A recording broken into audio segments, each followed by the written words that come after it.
L'avion sanitaire décolle d'Orly pour Bordeaux-Mérignac. À son bord, 2 patients évacués de Meaux en Seine-et-Marne. 2 hommes de 33 et 70 ans endormis et sous ventilation mécanique. À la mi-journée, ils rejoignent le service de réanimation chirurgicale du CHU de Bordeaux. Un accueil dans le sens de la solidarité nationale appelé à se renouveler. L'Agence régionale de santé annonce de nouveaux transferts la semaine prochaine. Le nombre n'est pas complètement arrêté. On est sur une fourchette de patients annoncés entre 40 et 60. Ça dépend pour le coup de plusieurs éléments. Ça se fait de manière très concrète et en équipe.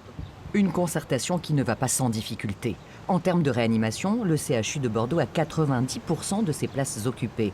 L'arrivée des prochains patients évacués, même répartis sur plusieurs centres hospitaliers d'Aquitaine, perturbe l'organisation des services. C'est clair que nos capacités d'accueil de patients à l'hôpital public sont quand même limitées et que si on reporte des patients, il y a des pathologies qui, comme sur la première vague, risquent de s'aggraver, des patients qui risquent de ne pas pouvoir être opérés.